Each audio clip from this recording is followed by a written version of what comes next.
Welcome to special story. Nidigunta Aruna ఇప్పుడు ఏ news చూసినా ఏది చదివినా ఈ పేరు వినిపిస్తుంది. అసలు ఎవరు ఈ నిడిగుంట అరుణ?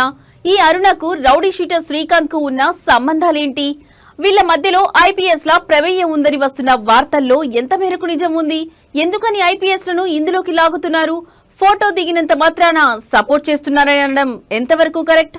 ఐఏఎస్ ఐపీఎస్ లపై ప్రముఖ ఛానల్స్ లో వస్తున్న వార్తల్లో ఎంతవరకు వాస్తవాలు దాగి ఉన్నాయి? Watch the special report.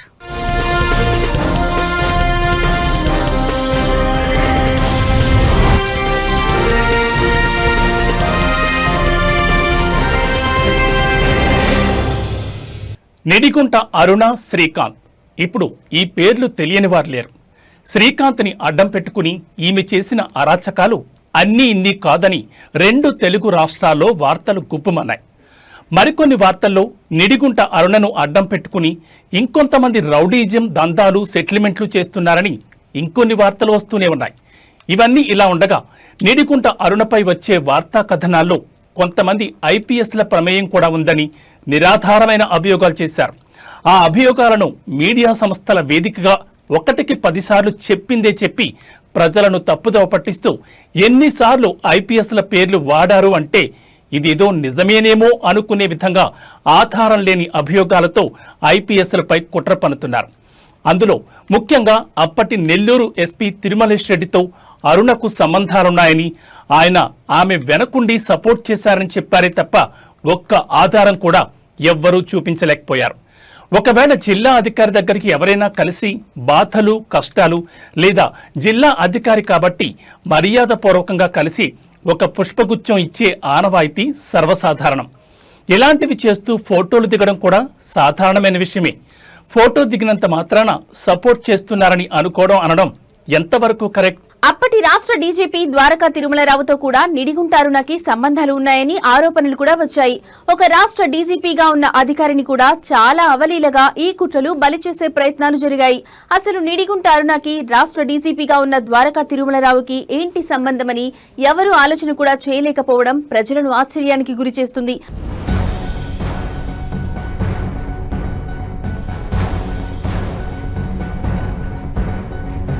అలాగే అప్పటి మరో ఎస్పీ విజయరావు పైన అయితే కుట్రదారులు ఇంకో అడుగు ముందుకేసి ఏకంగా నిడిగుంట అరుణ విజయరావుతో గోవా వెళ్లిందని ఆధారాలు లేని పుకార్లు పుట్టించారు. విజయరావే నిడిగుంట అరుణకి అన్ని విధాలుగా సహాయ సహకారాలు అందించాడని తీవ్రమైన ఆరోపణలు ఒక ఐపీఎస్ ర్యాంక్ అధికారిపై చేయడం మొదలుపెట్టారు.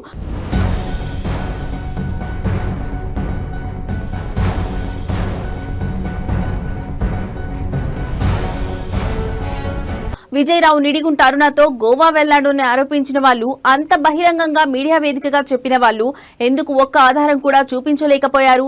ఐపీఎస్ విజయరావు మీరు కలిసి బయట ట్రిప్ గోవాకి వెళ్ళారని చెప్పనేది ఇవన్నీ ప్రచారాలని మీ నోటీస్కి వచ్చిన మీరు ఎట్లా బాధపడ్డారు? నా నోటీస్కి ఈరోజు మార్నింగే నేను ఆంధ్రజ్యోతి పేపర్లో చూశాను.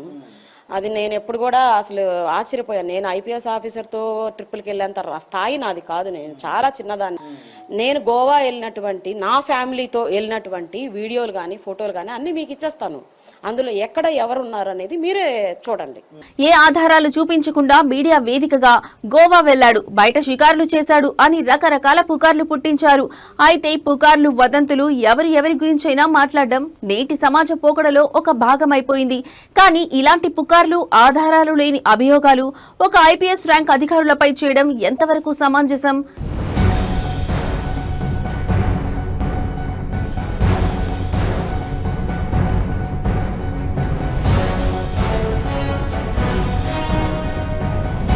ఇంకొక వ్యక్తి అయితే హోంగార్డ్ పెట్టాల్సిన ప్రెస్ మీట్ జిల్లా ఎస్పీ ఎలా పెడతాడు అని తెలివిగా ప్రశ్నించాడు. కాకాని గోవర్ధన్ రెడ్డి గారికి సంబంధించినటువంటి ఫైల్స్ కోర్టులో నుండి ఎత్తుకెళ్ళిపోతే దొంగలు వచ్చి తీసుకెళ్లారు, ఆ ఒక్క ఫైలే తీసుకెళ్లారని చెప్పి సో హోంగార్డ్ స్థాయి వ్యక్తి పెట్టాల్సినటువంటి ప్రెస్ మీట్ ని ఈ ఎస్పీ విజయరావు ఆ రోజు పెట్టాడు. హోంగార్డ్ స్థాయి వ్యక్తి పెట్టాల్సినటువంటి ప్రెస్ మీట్ ని ఈ ఎస్పీ విజయరావు ఆ రోజు పెట్టాడు. దేశంలో మరి మహానుభావుడు ఏ హోంగార్డ్ ప్రెస్ మీట్ చూశాడో తెలియదు. కాకాని గోవర్ధన్ అనే వ్యక్తి ఒక పార్టీకి చెందిన ఆ ప్రాంత నాయకుడు. ఆంధ్రప్రదేశ్ క్రియాశీల రాజకీయాల్లో ప్రముఖ పాత్ర కలిగిన వ్యక్తుల్లో కాకాని గోవర్ధన్ కూడా ఒకరు. కాబట్టి ఆ విషయానికి సంబంధించి బాధ్యత గల జిల్లా ఎస్పీగా ప్రెస్ మీట్ పెట్టడం సహజం. దీంట్లో కూడా తప్పులు చూపించే ప్రయత్నం చేశారు. ఈ ఆరోపణ ప్రెస్ మీట్ పెట్టిన రోజే ఈ రోజు ఈయన మాట్లాడిన మీడియా వేదికగానే ఆ రోజే ఖండించాల్సింది. హోంగార్డ్ పెట్టాల్సిన ప్రెస్ మీట్ ఒక జిల్లా ఎస్పీగా ఎందుకు పెట్టారు అని బ్యూరోక్రాట్స్ కి రాజకీయ రంగులద్ది ఈయన పచ్చ పార్టీ, ఆయన ఎర్ర పార్టీ, ఈయన మనోడు, ఆయన బయటోడు అంటూ లేనిపోనివి అంటగట్టి బ్యూరోక్రాట్స్ భవిష్యత్తును కూడా ప్రశ్నార్థకంగా మారుస్తున్నారు. దేశంలోనే అత్యున్నత పరీక్షను ఛేదించి మేధావులుగా గుర్తించబడి ఐఏఎస్లుగా ఐపీఎస్లుగా మన మధ్యలోకొచ్చి మెరుగైన సమాజం కోసం అహర్నిశలు కష్టపడే వారిని మనం గౌరవించకపోగా ఇలాంటి కుట్రలకు బలి చేయొద్దని యువతరం భావితరం కోరుకుంటోంది.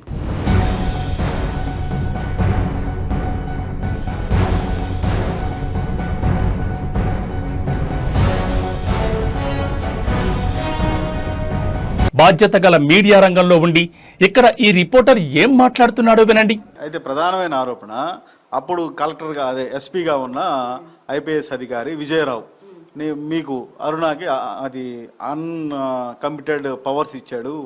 అసలు అరుణ చెప్పింది మొత్తం జరిగేది. విజయరావు ఎస్పీగా ఉన్న టైంలో ఐపీఎస్ అధికారి విజయరావు తర్వాత ఇప్పుడు ఆయన కూడా తర్వాత ఈ గవర్నమెంట్ వచ్చిన తర్వాత సస్పెండ్ కావడం ప్రజెంట్ పోస్టింగ్ లేకుండా ఉన్నాను. విజయరావు టైంలో అరుణ చాలా సెటిల్మెంట్ చేసిందని చెప్పని ఆరోపణలు ఉన్నాయి. లేదండి, వాస్తవం కాదు అది. ఇప్పుడు విషయం ఏంటంటే మహిళల యొక్క సమస్యలు ఏదైతే ఉంటాయో ఆ సమస్యలను కూడా నేను గ్రీవెన్స్లోకే తీసుకెళ్లేదాన్ని తప్ప ఎస్పీ గారి ఛాంబర్లోకి ఎప్పుడు వెళ్ళేదాన్ని కాదు. నేను విజయరావు గారు కానివచ్చు, ఆయన తర్వాత వచ్చిన ఆరిఫ్ హఫీజ్ కానివచ్చు, ఆయన తర్వాత వచ్చిన తిరుమలేశ్వర్ రెడ్డి కానివచ్చు, ఎవరైనా సరే గ్రీవెన్స్లోకే తీసుకెళ్లేదాన్ని. అఫీషియల్గా గ్రీవెన్స్లోనే నేను నమోదు చేయించి ఆ సమస్యని వాళ్ళకి ఎక్స్ప్లెయిన్ చేసేదాన్ని తప్ప నేను ఎప్పుడు కూడా పర్సనల్గా వెళ్ళి ఏం చేయలేదు.